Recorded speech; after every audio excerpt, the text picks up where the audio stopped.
नमस्कार, स्वागत है आपका बोलता हिमाचल पर। आज 12 अक्टूबर 2025 और हिमाचल प्रदेश से जुड़ी हुई आज की बड़ी खबरों की जानकारी अपडेट्स हम आपके लिए लेकर आए हैं। सरकार के खिलाफ 14 और 17 अक्टूबर को सड़कों पर उतरेंगे पेंशनर्स। हिमाचल प्रदेश में पेंशनर्स अपनी लंबित मांगों को लेकर एक बार फिर सरकार के खिलाफ लामबंद हो गए हैं। प्रदेश के दो प्रमुख पेंशनर संगठनों ने अलग अलग तारीखों पर सभी जिला मुख्यालयों में धरने प्रदर्शन का ऐलान किया है, जिससे सरकार पर दबाव बढ़ना तय है। हिमाचल प्रदेश पेंशनर एसोसिएशन 14 अक्टूबर को प्रदेश व्यापी धरना प्रदर्शन करेगी। इसकी तैयारियों को लेकर बैठक का दौर जारी है।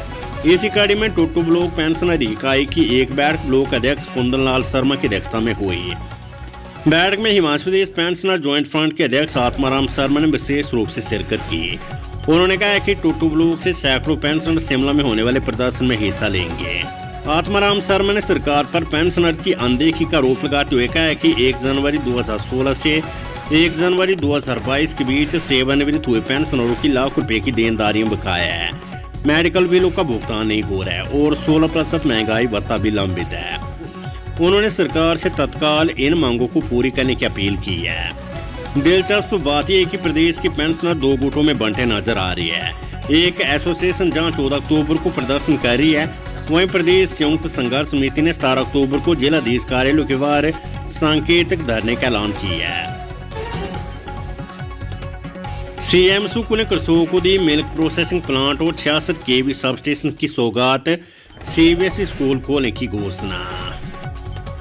मुख्यमंत्री सुखविंदर सिंह सुक्खू ने शनिवार को मंडी जिले के कृषक विधानसभा क्षेत्र के दौरे पर कई बड़ी विकास परियोजनाओं की घोषणा की। इस दौरान जनसभा को संबोधित करते हुए उन्होंने कृषक में एक मिल्क प्रोसेसिंग प्लांट और 66 केवी बिजली सब स्टेशन स्थापित करने का ऐलान किया। इसके साथ ही उन्होंने शिक्षा के क्षेत्र में बड़े सुधारों की घोषणा करते हुए राज्य की वरिष्ठ माध्यमिक पाठशाला कृषक को Rajiv Gandhi day boarding school बनाने और अगले सत्र से सीबीएसई आधारित करने का वायदा किया। मुख्यमंत्री ने क्षेत्र की शैक्षणिक उन्नति के लिए तिब्बन और पांगना में भी सीबीएसई स्कूल खोलने की घोषणा की। प्रशासनिक सुविधा के लिए सनारली, मतेड़ और वनेड़ा में 3 नए पटवार सर्कल खोले जाएंगे। उन्होंने तत्तापानी स्थित बखरोट सड़क की सुधार और ITI भवन को पूरा करने के लिए धन उपलब्ध करवाने का आश्वासन दिया है। हिमाचल को मिली 26 एडवांस एम्बुलेंस की सौगात, सीएम सुक्खू बोले हर स्कूल गाँव होगा तंबाकू मुक्त। मुख्यमंत्री सुखविंदर सिंह सुक्खू ने कहा कि सरकार स्वास्थ्य क्षेत्र को सुदृढ़ करने के लिए निरंतर प्रयासरत है। वे शनिवार को ओक ओवर शिमला से 26 नई एडवांस लाइफ सपोर्ट एम्बुलेंस का राष्ट्रीय एम्बुलेंस सेवा 108 NSC में संयोजन और स्वास्थ्य विभाग व राष्ट्रीय स्वास्थ्य मिशन द्वारा आयोजित तंबाकू मुक्त युवा अभियान के शुभारंभ अवसर पर बोल रहे थे। उन्होंने उपस्थित लोगों को तंबाकू के दुष्प्रभावों के प्रति जागरूकता और इससे दूर रहने की शपथ भी दिलाई। उन्होंने समाज के सभी वर्गों से इस अभियान को सफल बनाने का आग्रह किया। दिवाली को लेकर HRDC की दिल्ली, चंडीगढ़, बद्दी से एडवांस ऑनलाइन बुकिंग शुरू। दिवाली और भाई दूज को लेकर बाहरी राज्यों में रह रहे हिमाचलियों को प्रदेश के विभिन्न जिलों और गांवों तक पहुंचाने के लिए HRDC ने तैयारियां शुरू कर दी है। निगम प्रबंधन ने दिल्ली, चंडीगढ़, बद्दी से एडवांस ऑनलाइन बुकिंग शुरू कर दी है, जिस पर पंजाब, चंडीगढ़, बद्दी, नालागढ़, दिल्ली और आसपास के प्रदेशों में रह रहे हिमाचली एडवांस में बसों की बुकिंग करवा सकती है। CGM HRDC पंकज सिंघल का कहना है कि दिवाली को लेकर निगम प्रबंधन ने तैयारियां शुरू कर दी है। 17, 18 और 19 अक्टूबर को लेकर एडवांस बुकिंग भी शुरू की है। ये बुकिंग दिल्ली, चंडीगढ़, बद्दी से चलने वाली बसों के लिए होगी। बाहरी राज्यों में रह रहे हिमाचली एडवांस बुकिंग ऑनलाइन करवा सकती है। हिमाचल प्रदेश के बेंटरफिकेशन वाले स्कूलों की वार्षिक परीक्षाओं की डेट शीट जारी। हिमाचल प्रदेश स्कूल शिक्षा बोर्ड ने शैक्षणिक सत्र 2025-26 के लिए प्रदेश के शीतकालीन अवकाश वाले विद्यार्थियों की वार्षिक परीक्षाओं का शेड्यूल जारी कर दिया है। बोर्ड द्वारा तीसरी, 5वीं और 8वीं कक्षा की वार्षिक परीक्षाओं की डेट शीट जारी की गई है। जारी की गई डेट शीट के अनुसार 8वीं कक्षा की वार्षिक परीक्षाएं 27 नवंबर जबकि तीसरी और 5वीं कक्षा की परीक्षाएं 1 दिसंबर से आरंभ होगी। बोर्ड ने स्कूलों को निर्देश दिए कि वे समय पर परीक्षाओं के संचालन की तैयारी पूरी कर लें। मुख्यमंत्री सुक्खू ने करसोग में किया रोड शो, बोले आपदा प्रभावितों को घर बनाने के लिए इसी महीने देंगे 7 लाख। मुख्यमंत्री सुखविंदर सिंह सुक्खू शनिवार दोपहर को विभिन्न परियोजनाओं के शिलान्यास और लोकार्पण के साथ जनसभा में क्षेत्रवासियों से संवाद करने के लिए करसोग पहुंचे। इस दौरान सीएम का कार्यकर्ताओं और स्थानीय लोगों ने गर्मजोशी से स्वागत किया। जनसभा को संबोधित करते हुए मुख्यमंत्री ने कहा कि सरकार 2.5 लाख रुपए से कम आय वाली एक नारियों को घर बनाने के लिए 3 लाख रुपए देगी। पूर्व भाजपा सरकार पर निशाना साधते हुए सीएम ने कहा कि छतरी में 40 करोड़ रुपए से संस्थान का भवन बनाया, लेकिन उसमें 15 बच्चे हैं। पूर्व सरकार ने ठेकेदारों को लाभ देने के लिए 1000 करोड़ रुपए के भवन बनवाए, जो आज खाली पड़े हैं। मुख्यमंत्री ने घोषणा की है कि आपदा प्रभावितों को इसी महीने घर बनाने के लिए 7 लाख रुपए दिए जाएंगे। घर के सामान के नुकसान के लिए 17,000 रुपए दिए जाएंगे। सरकार ने 5 विधानसभा क्षेत्रों में लगाए विकास चर्चा प्रभारी, 2 विधानसभा क्षेत्रों के चुनाव प्रभारी बदले। मुख्यमंत्री सुखविंदर सिंह सुक्खू के निर्देश पर 5 विधानसभा क्षेत्रों में विकास चर्चा प्रभारी लगाए गए हैं।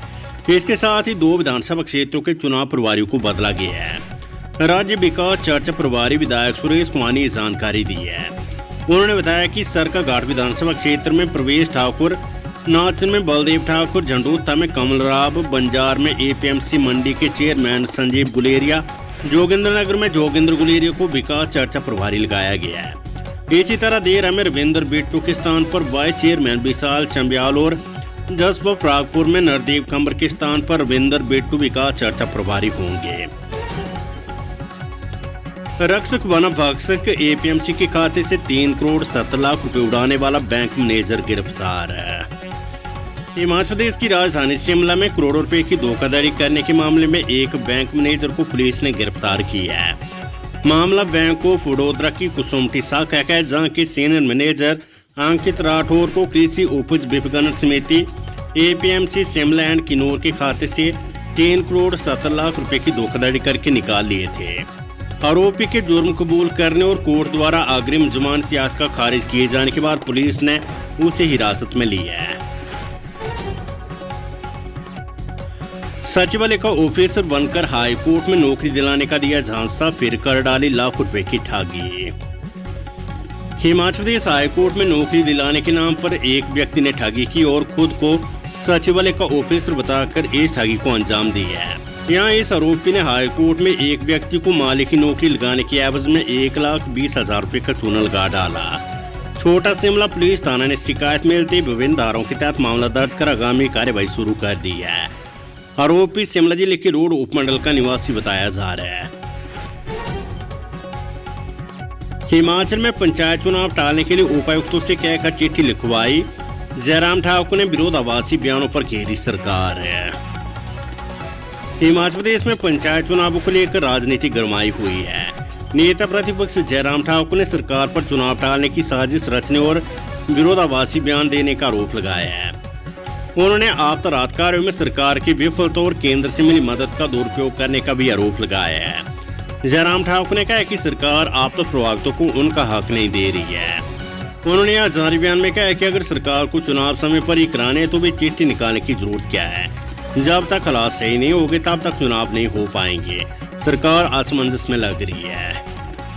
जयराम ठाकुर ने कहा कि चुनाव टालने के लिए सरकार द्वारा बाकायदा उपायुक्तों से कहकर ऐसी चिट्ठी लिखवाई गई जिसे आधार बनाकर सरकार चुनाव टाल सके, लेकिन मंदिरों से पैसा वसूलना, टॉयलेट टैक्स लगाने जैसे फैसलों की तरह इस बार भी सरकार की चिट्ठी लीक होगी। इसके बाद सरकार की ओर से लोगों को वर्गलाया जा रहा है।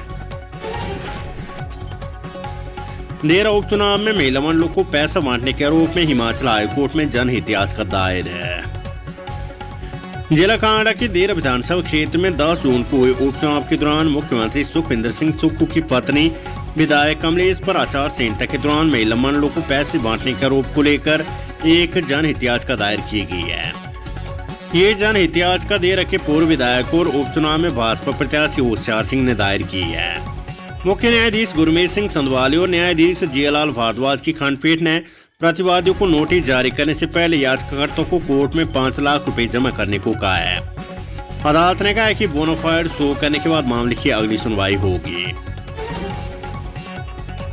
हिमाचल प्रदेश के 71 छात्रों का दल एक भारत श्रेष्ठ भारत के तहत केरल के लिए रवाना। समग्र शिक्षा के अंतर्गत चल रहे एक भारत श्रेष्ठ भारत कार्यक्रम के तहत हिमाचल के स्कूली विद्यार्थियों का एक दल शनिवार को केरल के लिए रवाना हुआ। इस दल में शिमला, किन्नौर, सोलन और लाहौल स्पीति जिलों के 71 विद्यार्थी शामिल हैं, जिनमें 50 लड़कियों और 21 लड़के हैं। ये यात्रा 11 से 15 अक्टूबर तक चलेगी। इस यात्रा की खास बात यह है कि सरकारी स्कूलों के विद्यार्थी हवाई यात्रा से केरल जा रहे हैं। पूरे देश में हिमाचल पहला राज्य है जहाँ के बच्चों को एक भारत श्रेष्ठ भारत कार्यक्रम के तहत हवाई यात्रा का मौका मिला है। Weather update. हिमाचल में एक हफ्ते तक साफ रहेगा मौसम, तापमान में बढ़ोतरी की संभावना।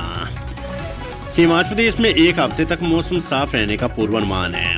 राजधानी शिमला सहित प्रदेश के अन्य क्षेत्रों में धूप खिली रही। धूप खिलने से मैदानी और मध्य पर्वतीय क्षेत्रों के तापमान में बढ़ोतरी की संभावना है। मौसम विज्ञान केंद्र शिमला के अनुसार राज्य में 17 अक्टूबर तक मौसम शुष्क रहने का पूर्वानुमान है। वहीं पिछले 24 घंटों के दौरान कई स्टेशनों के न्यूनतम तापमान और अधिकतम तापमान में कोई बड़ा बदलाव नहीं हुआ है। अगले 4 से 5 दिनों के दौरान न्यूनतम तापमान में कोई बड़ा बदलाव नहीं होगा। नेशनल हाईवे के अवैज्ञानिक निर्माण पर केंद्र और प्रदेश सरकार को नोटिस। हाईकोर्ट में 14 अक्टूबर को होगी मामले की अगली सुनवाई। राष्ट्रीय राजमार्ग 3 अटारी लेह के हमीरपुर से मंडी खंड के निर्माण कार्य में कथित अवैज्ञानिक तरीके से कटाई और लापरवाही के लिए हाईकोर्ट ने प्रतिवादी केंद्र और राज्य सरकार को नोटिस जारी की है। मुख्य न्यायाधीश गुरमीत सिंह संधवाली और न्यायाधीश जियालाल भारद्वाज की खंडपीठ ने इस मामले को एक अन्य जनहित याचिका के साथ जोड़ दी है। अब इन दोनों याचिकाओं की अगली सुनवाई 14 अक्टूबर को होगी।